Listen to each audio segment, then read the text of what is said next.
दशरथाने 6 वेळेला राम राम राम राम राम राम म्हटलं आणि आपला देह सोडला. तिकडे शूर्पणखा नावाची राक्षसी होती, ती त्या अरण्यात आली. रामप्रभूला बघितलं, त्यांच्या जवळ गेले.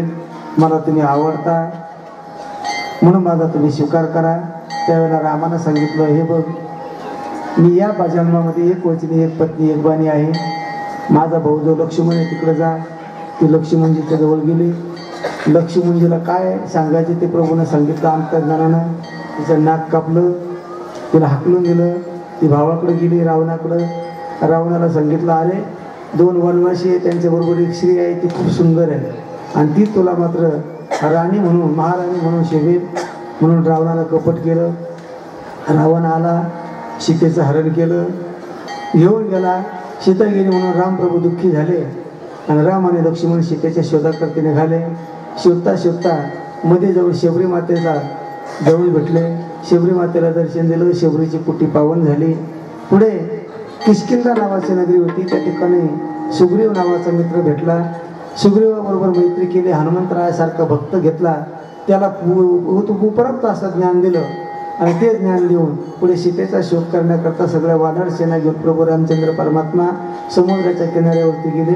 समुद्राच्या पलीकडे कसं जायचं प्रश्न पडत असताना हनुमंतरायाने राम नामाचा गजर केला. हो, एकच आवाज दिला, श्रीराम म्हणून आवाज दिला आणि भगवंताचं नामस्मरण करून हनुमंतराय लंकेत गेले. सीतेचा शोध घेतला. लंका पेटवली, लंका दहन झाली. अलीकडे आले. रामाला सांगितलं, सेतुबंधाचं काम झालं. नळ हाती बंधन केले. नळाच्या हातून सेतुबंधाचं काम पूर्ण झालं. सगळे वानर सेना पलीकडे गेले. अनेक राक्षस मारले. इंद्रजित आला. इंद्रजिताकडून भगवान लक्ष्मणाला शक्ती लागली. हनुमंतरायानं उड्डाण केलं. द्रोणागिरी नावाचा पर्वत आणला. त्याच पर्वतावरून वल्ली काढली आणि त्या असताना सुमंत नावाच्या त्यांच्याकडून ती जडीबुटी काढली. लक्ष्मणजी पुन्हा जिवंत झाले. लक्ष्मणजीने एकच बाण काढला, इंद्रजिताचा वध केला. पुढे रावण आला. रावणानं आणि रामाचं युद्ध झालं. रावणाचं आणि रामाच्या युद्धामध्ये रावण मारला गेला. विभीषणाला लंका दिली. सीतेला उचललं, अलीकडे घेऊन आले. तिची अग्नी परीक्षा घेतली. रामराज्य सुरू झालं. रामाचं राज्य झाल्याच्या नंतर पुन्हा सीतेचा त्याग झाला. एका असणाऱ्या पर्यटानं संशय घेतला, 6 महिने जी रावणाकडे राहिली ती पवित्र असेल का म्हणून प्रभूनं तिचा त्याग केला. त्यावेळेला ती गर्भधारणा होती. वाल्मिक ऋषीच्या आश्रमामध्ये नेऊन घातली. ती वाल्मिक ऋषीच्या आश्रमामध्ये काही काळापर्यंत थांबली. तिला 2 मुलं झाले. त्यांचं नाव लव आणि कुश. हो, त्याच वाल्मिक ऋषीनं हे केलेलं रामायण त्या लव कुशाला शिकवलं. इकडे रामाचं राज्य आनंदात चालू झालं आणि पुढे ते लव आणि कुश रामायण म्हणत म्हणत त्या अयोध्येमध्ये आले. रामाची त्यांची ओळख झाली व लव कुशाला जवळ घेतलं. सीतेला बोलवून घेतलं. सीतेनं आता मला थांबायचं नाही म्हणून आपल्या आईला प्रार्थना केली. जमीन दुभंगली. सीता त्याच्यात प्रवेश केला. प्रभू रामचंद्र म्हटले, आता आपल्याला इथं थांबायचं नाही. लव कुशाला राजगादीवरती बसवलं आणि भगवान प्रभू रामचंद्र शरयू नावाच्या नदीच्या पात्रात गेले आणि आपण आदी मायेचं स्मरण केलं आणि ते त्या ठिकाणी शरयू मातेच्या पात्रात आपला देह जलमय करून टाकला आणि तिथं प्रभू रामचंद्र परमात्म्याचा अवतार कार्य संपलं. 6 वर्षाचं रामायण 6 मिनिटात झालं. गोपाल कृष्ण आणि या राम अवतारामध्ये प्रभू रामचंद्र परमात्म्याने जगाला शिकवलं, मुलगा व्हायचा असेल तर माझ्यासारखं व्हा,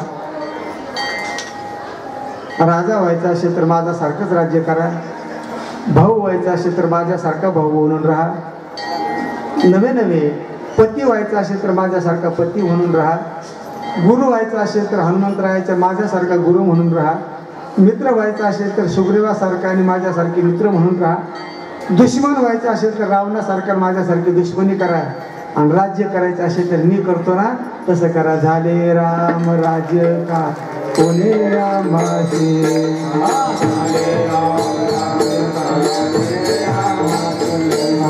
धरणी धरले तुझे गाई ओळल्या म्हैसे, जमदारे बाई कुठे जमदारे बाई, धरणी धरली तुझे गाई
भजन म्हणा रामचंद्राचे आलं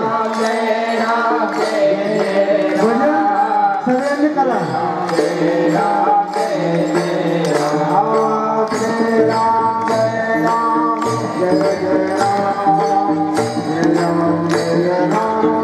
इकडे या तुम्ही Jai Ram, Jai Ram, Jai Ram, Jai Ram, Jai Ram.